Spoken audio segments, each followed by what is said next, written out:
దోస, ఇడ్లీ, ఉప్మా ఇలా ఎలాంటి టిఫిన్‌లోకైనా సూపర్ కాంబినేషన్‌గా సెట్ అవుతుంది ఈ చట్నీ అయితే. పల్లీలైతే వేయించేసుకున్నాను. అండ్ అలాగే 3 సాంబార్ మిరపకాయలు, 3 పచ్చిమిరపకాయలు కూడా ఫ్రై చేసి తీసుకున్నాను.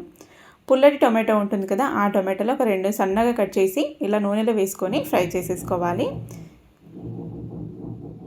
టొమాటో ముక్కలని సాఫ్ట్‌గా మగ్గిపోవాలి. కొంచెం కల్లుప్పు అయితే వేశాను. ఈ టొమాటో ముక్కల్ని సాఫ్ట్‌గా మగ్గిన తర్వాత తీసేసుకుందాం. ఇందులోనే ఒక ఉల్లిపాయను కూడా కట్ చేసి వేస్తున్నాను. ఈ 2 బాగా మగ్గిన తర్వాత తీసేసుకొని చల్లన్న తర్వాత ఒక మిక్సీ జార్ తీసేసుకొని రోల్ ఉంటే రోట్లో నూరుకోండి, చాలా బాగుంటుంది. రోల్ లేదు కాబట్టి ఇలా చేస్తున్నాను. కొంచెం అల్లం ముక్క, ఫ్రై చేసుకున్న సాంబార్ మిరపకాయలు, పచ్చిమిరపకాయలు, అలాగే వేయించుకున్న పల్లీలు కొంచెం ఎక్కువే వేసుకోవాలి. నా దగ్గర పల్లీల పొడి ఉంది కాబట్టి నేను కొన్ని పల్లీలు అయితే వేయించాను. అండ్ అలాగే ఫ్రై చేసుకున్న టొమాటో, ఉల్లిపాయను కూడా వేసేసుకుందాం. ఇంకా చింతపండు అలాంటిది ఏం అవసరం లేదు, పుల్లటి టొమాటో వేసాం కాబట్టి. వెల్లుల్లిపాయ రేఖలు ఒక 7-8 పొట్టు తీసి వేసి రుచికి సరిపడా కల్లుప్పు వేసి కన్సిస్టెన్సీ చూసుకొని బాగా మెత్తగా మిక్సీ పట్టుకోవాలి.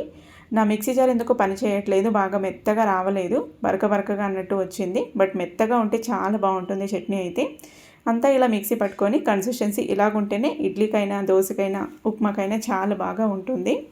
మీకు నచ్చిన కన్సిస్టెన్సీకి మిక్సీ పట్టేసుకొని ఫైనల్గా పోపు వేసుకున్నారంటే చట్నీ అయితే రెడీ అయిపోతుంది. నేనైతే పోపు వేయట్లేదు. నచ్చితే ట్రై చేయండి. బాయ్.